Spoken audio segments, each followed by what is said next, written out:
Hey y'all, and welcome to our South Georgia garden. It's another beautiful day here, late winter, kind of tiptoeing into spring, feel spring in the air, and we've been sitting out here for a few minutes going over our task and getting our plans ready for today. Yes, Belinda, and we're talking about these crepe myrtles, crepe myrtle trees. We told y'all that we would take you along when we did the pruning on them, and that's what we're going to be doing today. Yes, sort of a up close and personal pruning and just more details about how we prune our crepe myrtle trees correctly. So we're fixing to get her done. All right. Come along with us.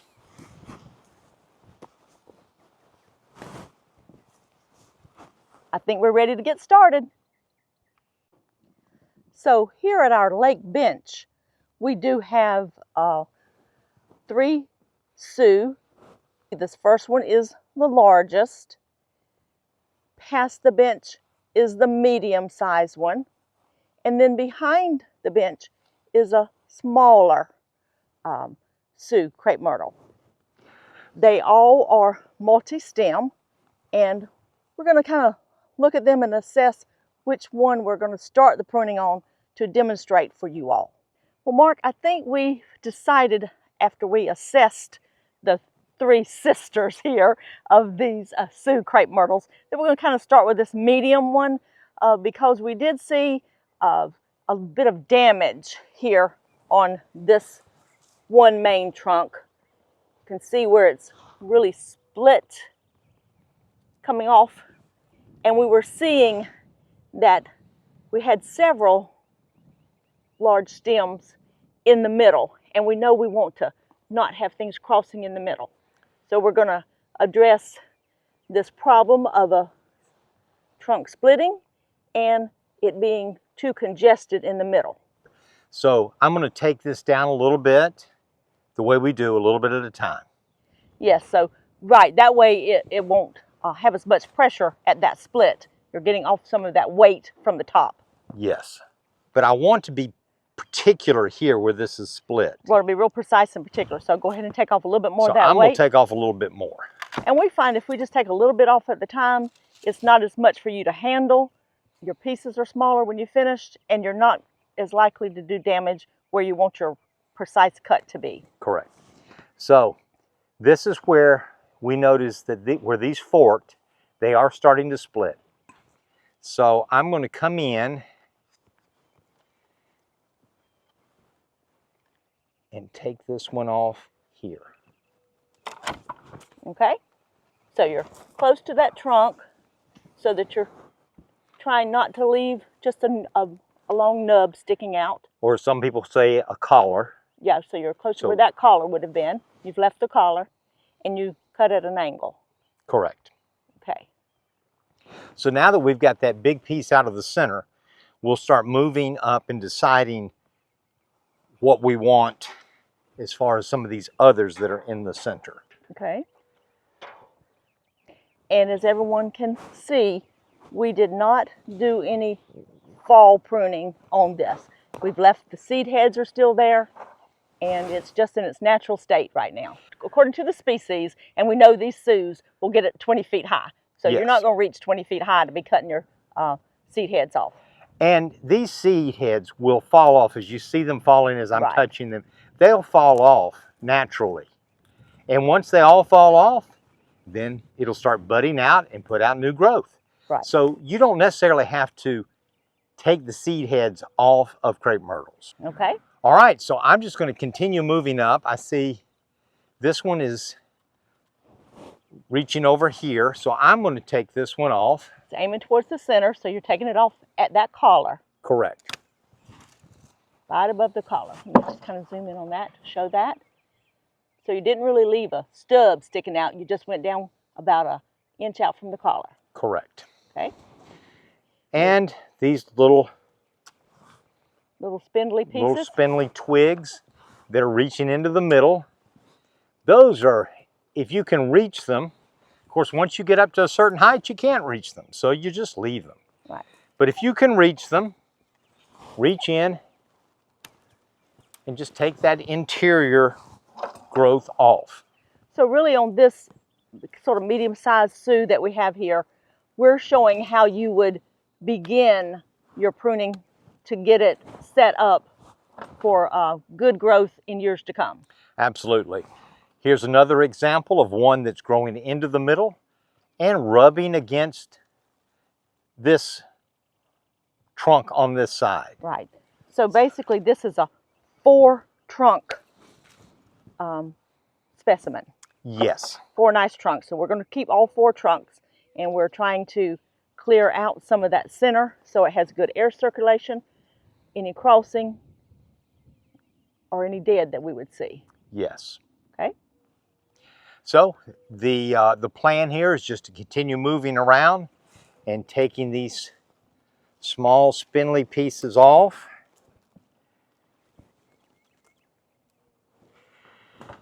I'll say you have to decide, do you want to take lower limbs off or leave them for this year?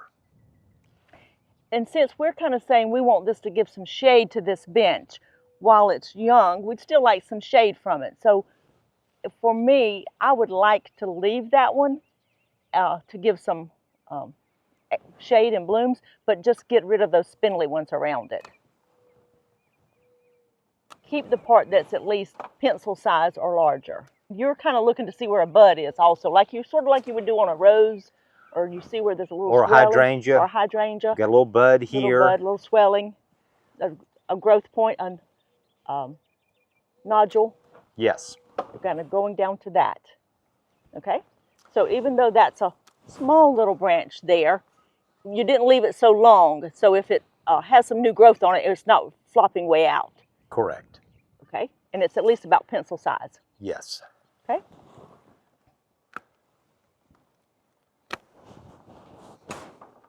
So just continuing to work my way around. Now, this one, are you able to see that, I'm getting Belinda? to it now. I do see that. Okay, that's actually a nice size little limb coming off that trunk. Right.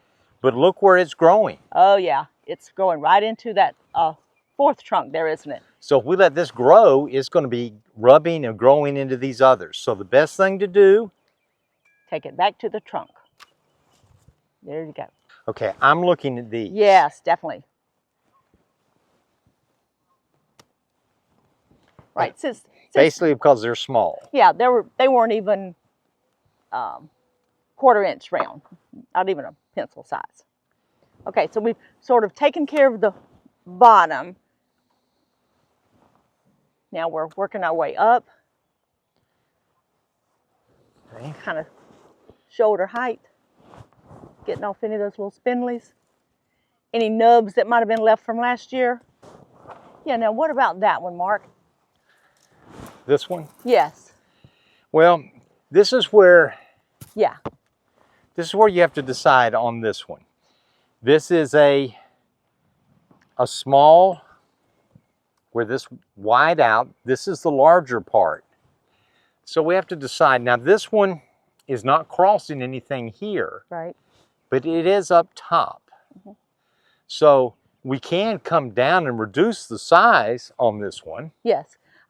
And again, I think since we're wanting some shade from this now while it's still young, if we reduce the size, we're still okay if later we wanted to take more of it in a year to come. If we wanted to take more of it off, we could. Right. But I think for this year, let's just reduce the size of it. So with that being said, we'll just continue working our way around. Right. Anything coming towards that center, you're taking it out. And anything that's small and spindly. Yes. We're letting this have a tree form. Yes, we want it to be a nice vase form, a nice tree form. It's not a shrub. This is not, the Sioux is a specimen that will, as I said, will get about 20 feet tall, 20 feet wide. So that's why you have to know your varieties. You have to do some research really before you go shopping for your crepe myrtles. You don't just choose it for the color that you like, but you have to choose it for the size it's going to become. Yeah, because that's kind of crooking back in on itself, isn't it? It is. Good. Okay. Since this one that you were just at, since it does have some size on it, are we going to just sort of leave that for this year to give us a little bit of shade, kind of go back into there? I'd like to. Okay. This is their second year? Right, going into their third season. Going into their third season. So we can still reach quite a distance. Yes. Once your trees get larger, it's harder to take off some of these interior pieces. Right. So it's better to take them off when they're smaller and you can reach them and handle them. Okay.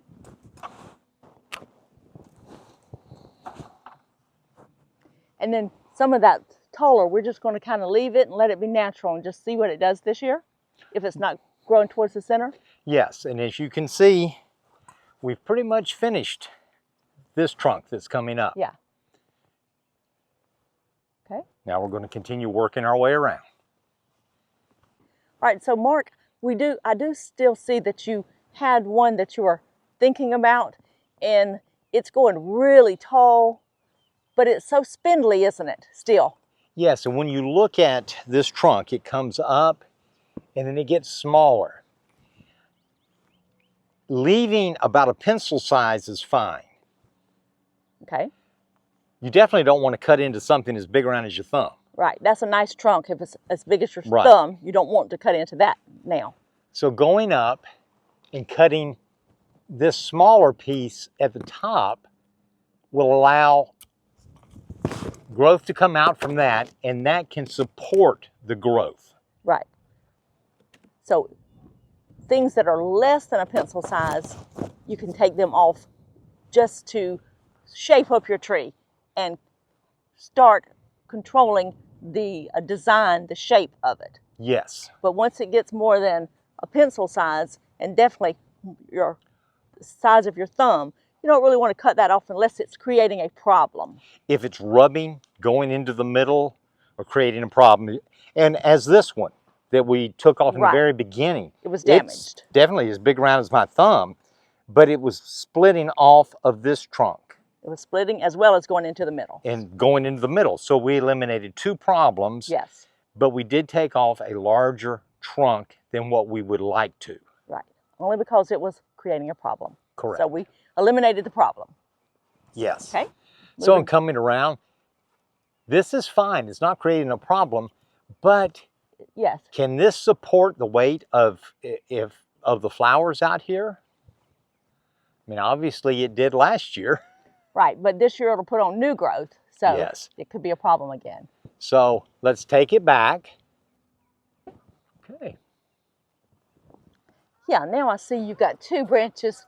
One's kind of coming into the other one, so that's where you make a decision on which piece to keep or which piece to shorten. Yes, as you see, this one's coming from the outer portion, and this one's coming from the interior and curving out. So I'm going to take this one because it's growing from the interior and then curving out. Okay. Opening up that middle again. Especially as this tree grows, that would be more pronounced in the middle, wouldn't it? Yes, it would.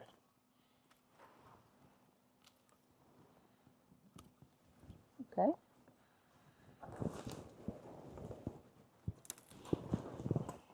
Okay, as that forks up, where you just were, as those fork up, now we're getting again into those sizes up there that are less than a pencil. Yes, and since we can reach up that high and take them down.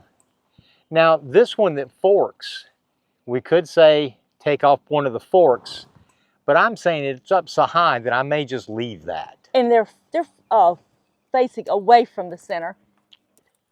And then also, once this starts pushing out new growth, you may see a branch that's actually dead and that you would take off then. Now you may want to walk around this one, Belinda, to give an idea of what we've done in comparison to the other two. Okay.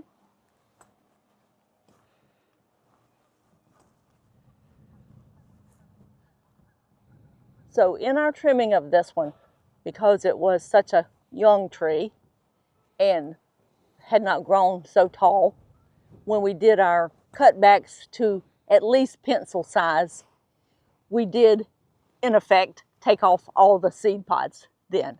We did. As we said, we probably won't be able to do that on larger trees, and that's okay. All right, so I think this one is ready for blooms. Well, Mark, this crepe myrtle looks a little different. It doesn't look like that Sue did. No, Belinda, it is a Natchez. Okay, and obviously it's larger. We got it in a 30-gallon specimen. Correct. So it was larger than the Sue, was a 15-gallon when we got it. And Belinda, the growth habit, as anyone can see, even though it's larger, the growth habit's different. Look how these branches are growing out, arching out. Yes, and when it's in full leaf and full bloom, they do, as you said, they kind of arch over. Whereas Correct. that Sue was more of a V shape and kept its flowers more upright. And while the Sue can get 20 feet, a little more maybe, Natchez can grow to 25 to 30 or more. Yeah, we kind of say 30 plus, tall and wide on these Natchez. If they're happy, they'll get more than 30 feet. Yes. All right, so let's maybe look at how you're going to do some pruning on this one since it is a larger specimen. Yes.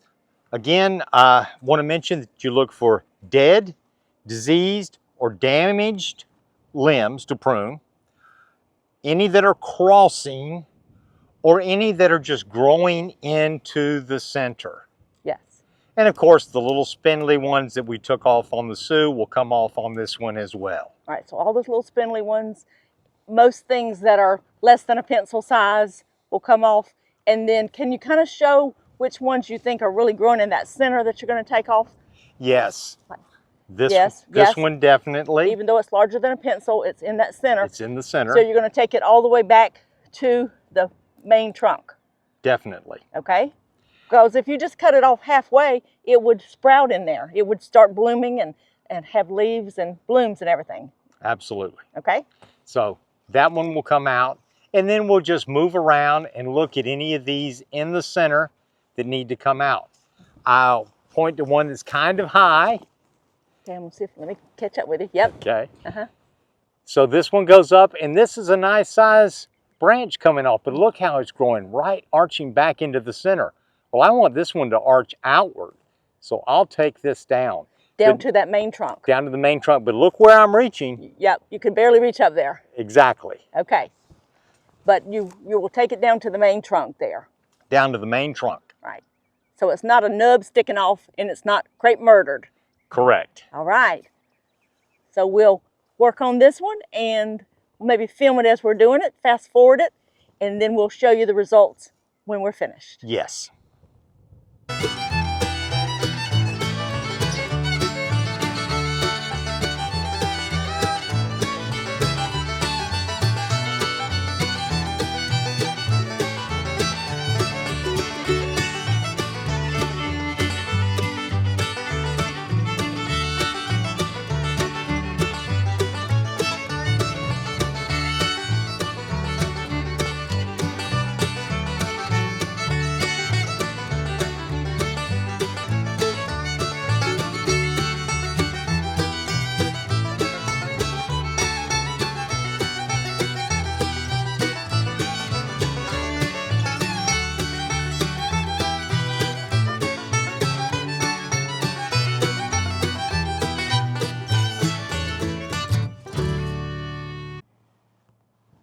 Mark, I think we pretty much got that one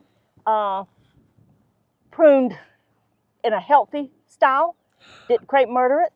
I think we have, Belinda. We've taken some of these side branches back, but the most important thing is we've taken out of the interior things that were crossing, growing inward, because if anyone is familiar with Natchez, they're the white crepe myrtle trees that go up and arch out.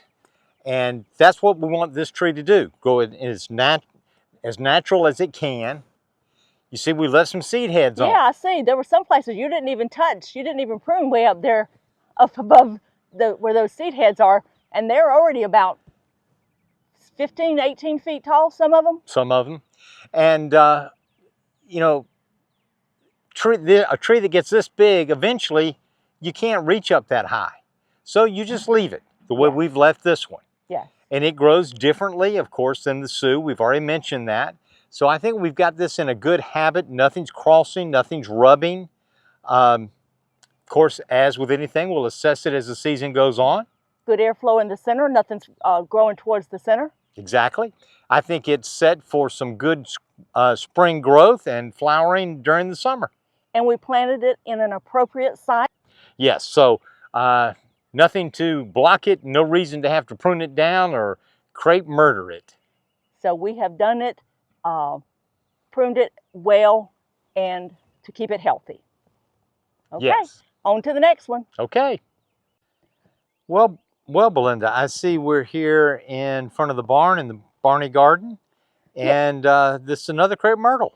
Well, it sure looks a lot different than those other crepe myrtles we've been pruning, doesn't it? It certainly does. And the reason is, this is a Tonto crepe myrtle, which is considered a small shrub, or small tree. Ah. And okay. so it can be treated more like a shrub. It's only going to get about 10 feet tall and 8 feet wide. That's a lot different from the others that we've been working on. A lot different, yes. So we're going to, when we see, it's multi-stem, but it's like it puts out a lot of suckers in that center. If you could kind of focus down on that center mark. And so what we're going to do is we're going to selectively prune out some of these crossing branches. We're going to do like you would do any, say, shrub. We're going to cut out crossing branches, any dead, diseased, or damaged branches. But as we assessed this plant, we saw there's in the middle, looks like a sucker here. I'm going to take off a little bit at the top first so I can see what I'm doing. Get my face in there. All right. So that piece was definitely crossing. Now I'm going to go on down and cut it as close to my base as I can. Okay? And so I took this one away because it was crossing over to this. And I'm going to let this be a main branch. Is that what looks good to you, Mark? Yes, that does look good to me, Belinda. Okay. Then I see coming out near that is another one that is crossing to this little branch. So I see, yes. See so I'm going to take off the top so it's out of my way. Then I'm going to go close to that base. While I'm getting there, I see another little piece that's out on the edge. Get it? So I've kind of opened up this center now. You have. That looks better, right? But while I'm down here, when I come up, I see another one. What do you think about that, Mark? He seems like he's crossing a lot. He is crossing a lot. And rubbing on that larger branch. Yes, this is a nice branch. This is a nice trunk here. Yes. This was one of the original trunks. I would say that's a main trunk. A main trunk. So I'm going to do the same thing and get this one off. I'm going to start up a little high to get it out of my way. Move it out of the way. Now I'm going to go down to the base. Get it as close to the base as I can. There's another little one right here beside it I'm going to have to get close to that base. But I know we do find with our large crepe myrtle trees that there are some of them that sucker really terribly, and we have to go in and clean those out. So I think this one put up quite a few suckers in the center here. It certainly did. And Belinda, you're right. Some of them seem to sucker more than others. I'm going to go back in with my other pruner and get a nice clean cut in that one.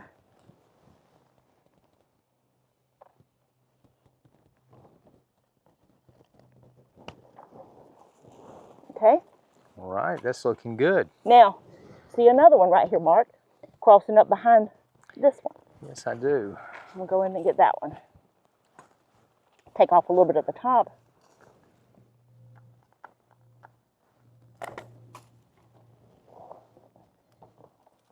Get it out of my way. And now I can go in a little closer. I think what I might do, Mark, is go on around and get any of the other ones that I think need to be off. And then when I see what's left, I'll go back in and I'll be able to get a little closer to that root system there. Sounds like a good plan. Lower on that, okay? All right. All right, what do you think about this one? He looks kind of spindly, and yes, he is actually crossing this one. I think it needs to come out. All right, do you think we want to try to save this one? It's looking pretty good here. And that one's looking pretty good. Making a nice vase shape, which is what we want. Okay, so I'm going to just use it's a smaller one. I'm going to use my pruners to do that one. Cut it up a little higher, then I go down a little bit. And then as we're going around, any little twiggy pieces I see, I can get those off. All right, so we'll come back and address that one. All right. What do you think about this one, Mark? Is it causing anybody up there? It is. It's actually growing so straight up into the one above it, which is a large main trunk. Right. I really think it just needs to come out. Okay. And we'll just cut it off a little high, and we'll go back and address it. Okay. Okay. Now this one's coming off sort of at the edge, but and growing right along the ground. Growing right along the ground. You know, sometimes they can root, and we've got a big enough space here that we can let it grow and be wide at the bottom. So for the look that we want, you think maybe let's just leave it this big one since it's already about the size of my thumb? Just leave it for this year, or what's your thought? We could leave it for this year. Okay. All right, so we're saying we're leaving this one. Yes. And we're going to leave that one, but I'm going to go in and get these small ones. Yes. Okay. Working my way around.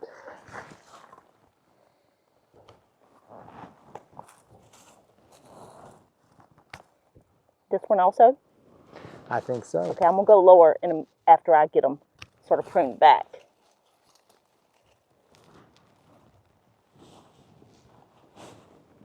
Since this one's so tiny, even though it's low to the ground, I think we want to take it out.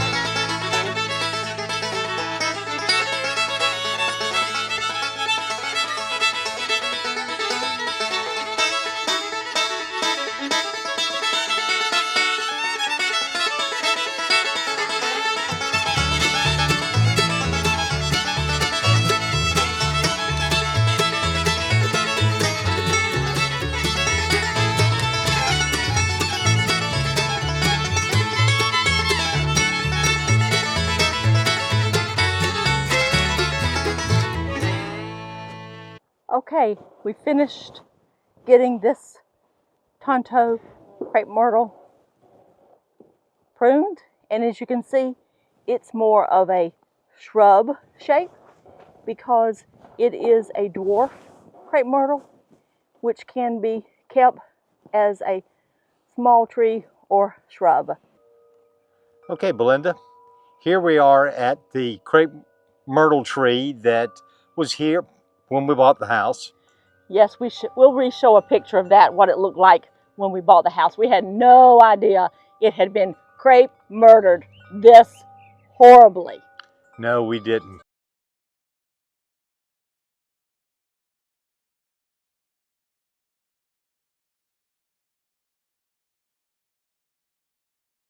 Let's show where this tree actually just had knuckles.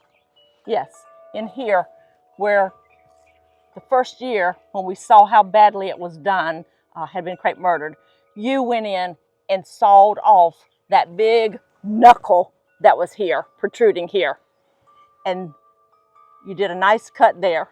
And that was really about a 4-inch diameter trunk there. Just imagine if you took both your hands and clasped them together and covered the end of that. It was that big or larger. So we cut that off and let it send out its new shoots that year. And we let them grow. This is the third year since then, and now they're their diameter is actually larger than my thumb. So we're letting these become the new trunks. And you can see that even in the center here was another knuckle. Actually, they had two of them here. You cut those off, and we've got new trunks. So this is the new center trunks. And we're not cutting them short, pruning them back, because this is what the tree should have been. It should have had some nice trunks going up. It was actually about 4 trunks at the bottom, and then they split off into these other main trunks. And as we had said before, this tree really wants to be about 25 feet tall and about 25 feet wide. Yes, it does. So all we're going to do today is take off, like we did on the other crepe myrtles. We're just going to take off any of this little spindly stuff, any small thing that's headed towards that center. But we're not going to take out any of these large limbs that are actually creating the center of this tree, because we're trying to let it get its mature shape back. Yes, and I'm not sure that it'll ever look as beautiful as it would have. Right, because we love this bottom trunk the way it already is. It gives us some great winter interest to see that. And it's put on quite a mass and quite height, a good bit of height here. So we're going to try to treat it as much as a old tree as we can. So we've really already demonstrated mostly how we would prune this back. Like, just say here, Mark, is a nice trunk. It's about the size of my thumb already, but there's a piece aiming back towards the center. So I'm gonna just take that off back to the trunk. And then any of these little pieces, I'll just come back and get them later. This one, Mark, you think that's coming off of this too much? Yes. Down in the center? Okay. Because we really want most of its blooms to be up in the top area. Okay. Absolutely. And then I see just a little nub here. I'll take that nub off, but I'm not going to take anything off of these pieces because they're already about the size of my pinky finger. So we're going to let them keep growing, get some height there.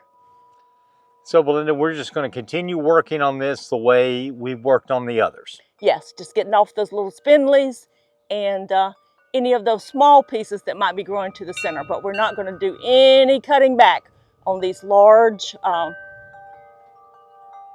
branches that are already kind of turning into trunks. Okay.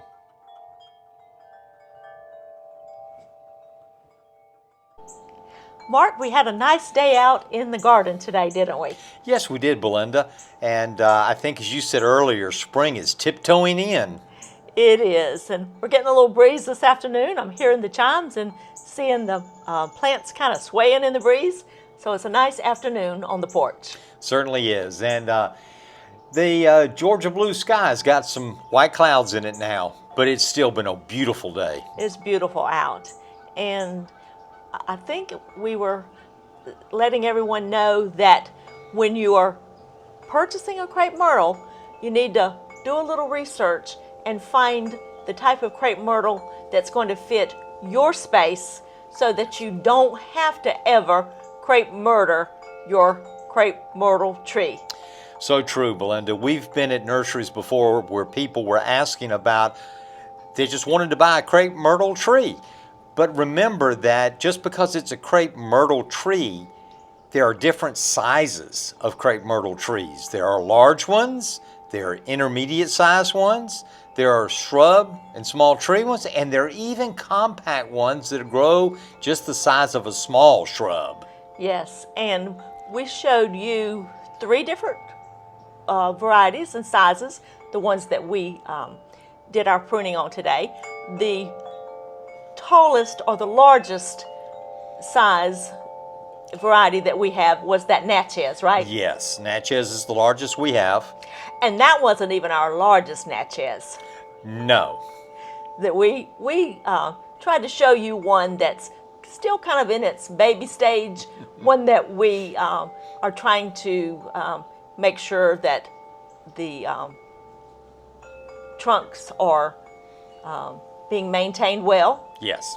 And letting them get some size on them. Yes. And then we also showed a Sioux. Okay, but back to that Natchez. Okay. It will get about 30+ feet tall and wide. Which is why we said it's one of the largest. Yes, that's why we say it's the largest one. So it really, if you're going to have the Natchez with that beautiful white foliage, white blossoms, you need to put it in a place where you're going to let it grow to its full potential. That's correct, Belinda. If you need something smaller, go to the... You go to an intermediate size, which is a Sioux. And that was one that we did also today. And also, as you're looking at the different sizes, remember they have different growth habits. The Yes. Natchez is a large tree, and it kind of has an arching effect to it. Big canopy that arches out.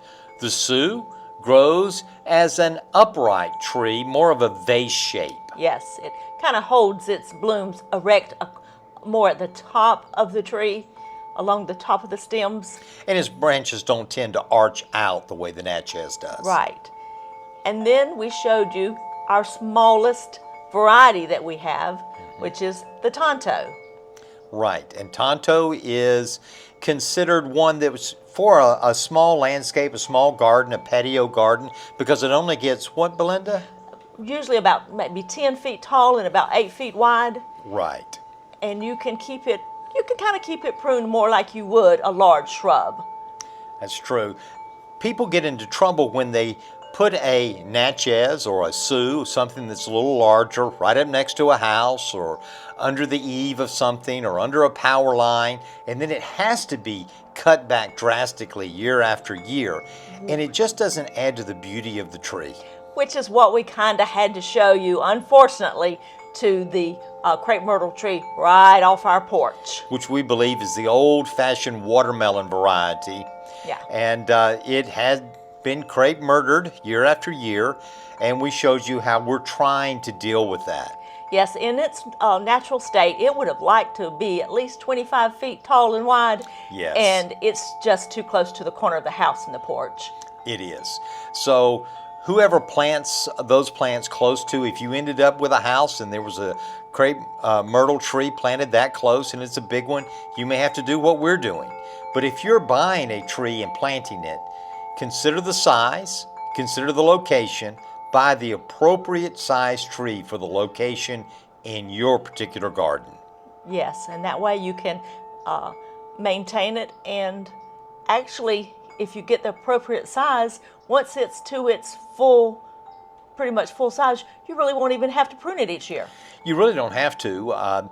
You, of course, with anything, you may look for diseased, dead, damaged limbs, limbs that are crossing and rubbing on other limbs. But once a crepe myrtle tree gets to its full size or mature size, you can pretty well leave it alone, unless you've got one of those issues that we just mentioned. Yes, so unless you're taking care of a problem, you can just treat it like any other tree and just let it be. It would eventually drop its seed heads on its own and flush out with new growth. I think some of the problems people get into is they think, oh, it's spring. I need to prune my roses. I need to prune my hydrangeas. I need to prune my crepe myrtle trees. Well, your roses, your hydrangeas, other shrubs, yes, they need pruning. But a crepe myrtle tree doesn't necessarily need pruned year after year after year. And I think we kind of get caught up into that when we see all these along the highway or in around office buildings and places where they've crepe murdered them to try to think they're getting a lot more blooms, and that's just not the nature of a crepe myrtle tree. Right. And as we included a picture in the video of down the road from us, Yes. a neighbor has lined their driveway with crepe myrtle trees, and they have every spring early on, they have their landscape company come through and they just whack their heads off at the same place year after year. They crepe murder them. And they get those big knots on the end of the trunks, and it's just not good for the tree. No, it's not good for the tree. And your tree can be beautiful if you put the appropriate tree the right tree in the right place, and then you don't have to spend as much time pruning it or pay someone to do it for you. Yes.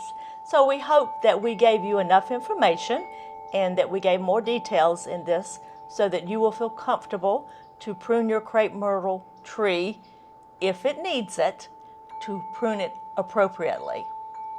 Yes, Belinda. And more so while it's the smaller tree before it becomes close to its full size. Exactly. So true. So let us know if you do have crepe myrtle trees and what are some of your favorites that you have and how you have them appropriately planted, if they're doing their job the way you expected them to.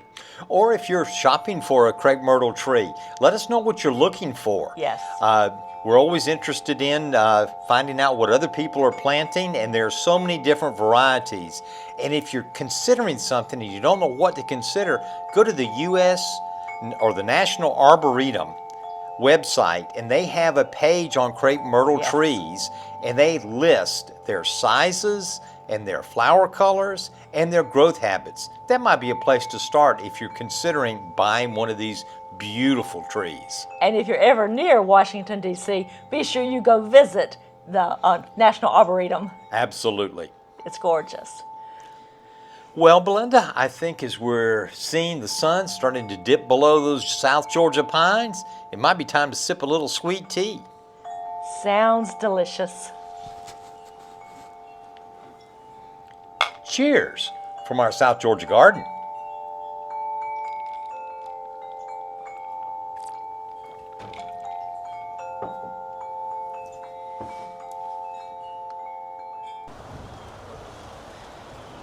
Now these crepe myrtles are gorgeous, and they've just been left to grow naturally.